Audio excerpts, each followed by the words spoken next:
बताइए कि आज आप लोग भूख हड़ताल बैठे हैं, कब तक आपकी भूख हड़ताल है, क्या मांग है? एक मांग ये है कि जयमल सिंह जो हमारे जिलाध्यक्ष जी हैं, उनका लकड़ी उन्होंने लगाई, मतलब पेड़ लगाए हुए थे लिप्टिस के, और वो भूमि उन्होंने चकबंदी के माध्यम से मुकदमा जीत के जैसा बता रहे हैं कि ली थी। लेकिन अब पेड़ काटने के बाद उसमें कुछ अड़चनें सरकारी आ रही हैं कि वो सरकारी लकड़ी हो गई है, तो ये इसका निष्कर्ष वो मुकदमा भी जो भी दर्ज किया है वापसी के लिए ये अनशन है। दूसरी चीज़, हमारी एक मीना कुमारी आई हुई हैं, बड़ा गांव की महिला, इनके साथ काफ़ी गुंडागर्दी हो रही है और कई एप्लीकेशन कप्तान साहब को दी गई हैं, मिली भी हैं, लेकिन आज तक कार्रवाई नहीं हुई। आज भी मेरे साथ हमला हुआ है बड़ा गांव में और मेरे पास रिकॉर्ड हैं, चाहे कप्तान साहब, चाहे कोर्ट, चाहे जो चाहे वो मुझसे ले सकता है। खुलेआम गुंडागर्दी होती है, पुलिस के सामने धमकाया जाता है, पुलिस खुली मूक दर्शक बन तमाशा देखती है। आखिर इस देश में कानून का राज चलेगा या गुंडागर्दी चलेगी? अगर किसी तथाकथित संगठनों के या किसी पार्टी के नेता हैं तो ये मनमानी नहीं कर सकते, और किसान नेताओं को बदनाम किया जाता है।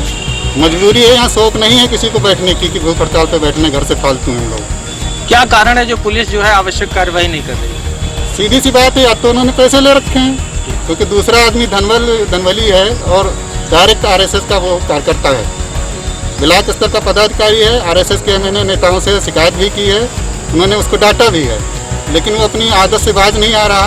आज ग्राम के प्रधान के सामने उसने हमला किया गाड़ी पे। ये महिला बैठी, इनसे पूछिए इनकी क्या समस्या है, खुद बताएंगी। मेरा कोई इनसे दबाव नहीं है। आपका नाम? मेरा नाम नरेश चंद्र वर्मा है क्या से? और आर्य समाज का प्रचारक हूँ प्रदेश का। आज आप लोग यहाँ पर आके बैठे हैं, हमको बहुत 4 साल से बहुत परेशान किया गया है, और महेश जी के भाई भतीजे हमारे धन जायदाद पर सब कब्जा किए हुए हैं, सारी प्रॉपर्टी पर, और हमको हमारे भाई और हमारे भाई की दुकान है उस पर भी कब्जा किए हुए हैं। कौन लोग कब्जा किए? हमारे पति हमको घर से निकाल दिया, हमारे घर से हमारा अधिकार भी छीन लिया, और हमारी सारी धन जायदाद मायके की प्रॉपर्टी सब ले ली इन्होंने, और हमारा भाई मकान बना के रह रहा था तो उस पर भी कब्जा किए हुए हैं, और हम दुकान नहीं खोलने देते हैं। हमारे भाई की दुकान है, उसमें ताला डाल रखे हैं और दुकान नहीं खोलने देते हैं। पुलिस के पास गए थे आप? जी, हम सब जगह जा चुके, महोली थाने भी और चौकी पर भी कई बार, और एसपी साहब के पास भी गए, और वहाँ से कार्रवाई हमने मुख्यमंत्री जी के यहाँ भी अपनी एप्लीकेशनें दी थी। हमारी दुकान से कपड़ा वपड़ा लूट ले गए, हमारे भाई की दुकान से, कोई सुनवाई नहीं है। कप्तान साहब के साथ आपका नाम? मीना कुमारी। हम लोग कहीं जाते हैं मदद के लिए, अगर बाहर घर से बाहर निकलते हैं तो हमारी घेराबंदी करते हैं, हम लोगों को मार डालने की नीयत से हमलावर हो जाते हैं। पुलिस क्या कर रही है, क्या कह रही है आपसे? पुलिस कुछ नहीं करती है। पुलिस से जब शिकायत कहते हैं तो पुलिस बीच में थोड़ी 2-4 बातें कह के मास्टर साहब को समझा देती है, बात खत्म हो जाती है, और फिर वो घर पे आके वही सब काम करते हैं। इनसे हम लोगों को बहुत जान माल का खतरा है सर। आपका नाम? मीना कुमारी। कहाँ रहते हैं? बड़ा गाँव। तो भारतीय किसान यूनियन राष्ट्र शक्ति का राष्ट्रीय अध्यक्ष हूँ। पिछले लगभग 6 माह से और उससे पहले भी संगठन के किसानों की जो भी जायज़ मांगे थीं, जो पीड़ित थे, प्रताड़ित थे, जो भी ज्ञापन दिए गए जिला मुख्यालय पर और तहसील मुख्यालय महोली, तहसील सदर, उन किसी भी ज्ञापन पे एक ढेला का काम नहीं हुआ, कोई भी कार्रवाई नहीं हुई।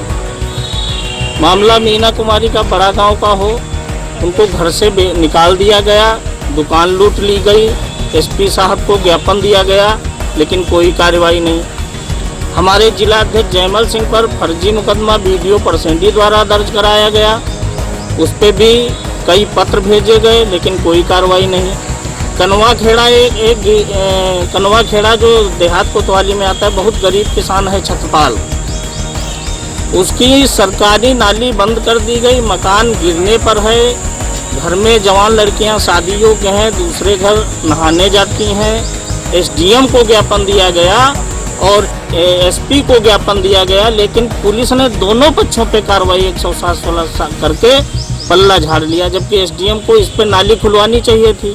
तो ये सब बहुत छोटे छोटे काम हैं जो बहुत 5 मिनट में प्रशासन कर सकता था, लेकिन उसने नहीं किया, इसलिए मजबूर होकर हमें भूख हड़ताल पर बैठना पड़ा। अब जब तक सभी समस्याओं का समाधान नहीं हो जाएगा, हम भूख हड़ताल पर रहेंगे।